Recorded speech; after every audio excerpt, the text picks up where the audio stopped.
Good evening, Canterbury. I'm Mike Yardley. Welcome to Newsmakers Extra. Well, we're just days away from National's big budget, a budget that will redefine our tax system and how much we pay in tax and the way we pay it.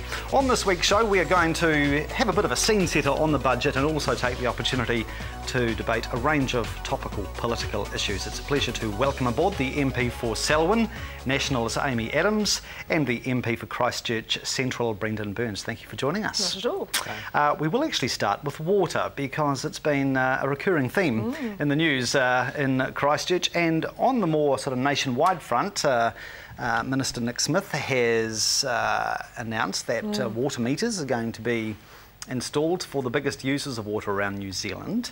Also, the government is legislating to allow councils to contract out water services to private companies for up to 35 years. Should we join the dots and come up with privatisation? No.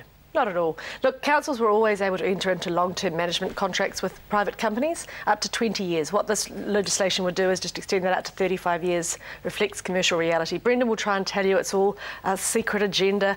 That's not right. It's simply saying commercial realities, councils will always own the water systems. If they want to bring in a third party to manage that system, that can be more efficient for the ratepayers, then we're saying that contract doesn't have to be limited to 20 years. It can be up to 35 years with its renewals. What's wrong with that? Well, firstly, it's not 20 years currently, it's 15 years max, so it's more than doubling the time frame, and it's allowing councils to contract out not just under public-private partnerships, but under what are called boot schemes, in which water companies would build, operate, own, and possibly transfer back. But you're talking a 35-year period, which is a very, very long time, and we say that's effectively privatisation. Rodney Hyde tried to compare this to a lawn mowing contract. Well, how many people would let their lawns be owned by the lawn mowing contractor? How do you think this is going to play out in Christchurch and Greater Canterbury? What's going to happen? I think what people want to see in Canterbury particularly, because water is such a key issue for us, and I think that is absolutely right. We do need to be very, very careful how we handle our water, particularly here, but all over the country. I think people are concerned to know that they're going to have access to safe, reliable drinking water and water to use. New Zealand's blessed with an immense amount of water, but we haven't used it well so far, and that's what we do have to get on top of. But as well as that, you've got wider issues around local government and how we run our local government. And this bill that you're talking about, where we change that aspect of it, it's a local government reform bill, and what it's about is trying to say, actually, let's get some of the cost out of local government to keep rates down. That's what this is about, and if councils can do it more efficiently through long-term water management contracts, and that means lower rates, then we say give them that opportunity. The council still has to make that decision. All Parliament is saying is that councils have that ability. If they think that means lower rates, then they can certainly do that, but that's for councils to decide with their ratepayers. Do you see any short-term changes in Christchurch to the way we get our water and pay for it? It is interesting that in the annual plan of the Christchurch City Council it has put in place the provision to create two council-controlled companies with no particular purpose for them, so you do wonder why they are being created. But in terms of this issue, water is very precious to us.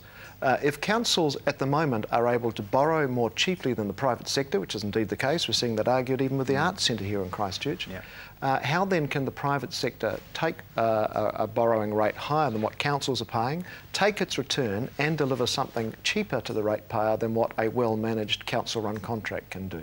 Just a quick comment, by the way, on water meters for the high users. That's an admirable move, is it not? I do. I support Nick Smith on that when we consider that some of our farmers out on the plains are receiving perhaps 1 billion litres of water a year, and at the moment effectively not being managed on that. I applaud it. The question that it does beg, though, and I did ask this question in the House of Nick Smith and I didn't really get an answer, is will farmers, if they don't use all their water, be able to then trade it? And if they do so, will they be able to trade it at considerable profit? And I say that's wrong, because water belongs to every one of us. It comes down from above. And if we are going to see water on past, at the very most, farmers should be able to do a bit of ticket clipping, not making windfall profits out of what is our resource. That's my concern about going to water metering. I think it signals to farmers they own the water. They don't. They are stewards of the water. They don't own it. No. Would you agree? Well, I agree that water metering is essential. We have to do it. We haven't done it so far, and it's like anything. If you don't measure it, you can't manage it. And I think what you'll find when we bring metering in across the country is actually there's a significant less amount of water being taken than what is consented for. Now, right now, we don't know what water is being taken out of our aquifers. That's not acceptable. By metering, what we want to see is a much better understanding, first of all, of what is happening, and then secondly, a much, much more efficient use of our water. So if that, in fact, means that there is extra water available to grow agricultural production, because, in fact, we weren't using what we thought might have been being taken, that can only be good for Canterbury. Do you think there is any chance in the foreseeable future Canterbury will face the same sort of issues that have cropped up in some parts of Australia, whereby farmers are essentially selling water to the town supply? I think what you have to do is certainly learn lessons from other parts of the world. New Zealand is not Australia. We have a very, very different situation with our water. We have masses of water in Canterbury. What we don't have is water in the right places at the right time. So what we have to do is say, when we design any sort of scheme around water use, it has to look at all those lessons and learn from them. And water is there for the good of everyone, but equally, water is an incredibly important asset for our agricultural economy, which this country is built on, and we do have to look at how we can use it best for the good of the whole region. Okay. Totally agree. Farmers should have access to water. They shouldn't be able to trade it. And the Australian government... They can trade it now, and they couldn't under your government. And they, in a very modest way, we're talking a much bigger scale proposal in respect of this, and we're talking new schemes being created for new water. We should be explicit about it. The farmers are able to pass on water but not make profits out of it. And in Australia, you mentioned, Mike, the Australian government is currently spending billions of dollars buying back water that was privatised, and that's not appropriate. We don't want to see that here. Before we go to the break, I do want to get your comments on the local body politics, because we certainly seem to have a humdinger mayoral race in the coming months. 20 weeks out from election day, Jim Anderton is certainly going to be challenging Bob Parker for the city's top job. Would you consider Mr Anderton a formidable prospect? Well, Mr Anderton's been around New Zealand politics for a long time. He certainly knows how many beans make five, and I'm sure it'll be a great contest. It'll be an interesting debate, and I think Canterbury and Christchurch needs that. Local government is incredibly important, and I think who is the mayor of the city is something that has a huge impact, probably more than a lot of people realise. And one of my great concerns is we haven't had good public participation in local body elections. So let's hope with a couple of high-profile people in the race, and maybe more, who knows, we'll get a really good debate. Is Bob National's man? Oh, he's not National man. Bob's his own man. But would the National Party prefer to see Bob Parker? Oh, the National Party hasn't got a political view on who should win the election. We've all got our own views. You know, I've worked very well with Bob in the time I've been in office. I work very well with Mr Anderton in Parliament. I'm sure whoever's the Mayor of Canterbury, all the MPs will work well with them. He's yesterday's man, isn't he, Brendon? No, I don't think so. I think that he's got a lot of experience, a lot of wisdom, and I don't think that's a bad thing. He's the feistiest, most energetic 72-year-old that I've ever met, and I think he'd make a good mayor.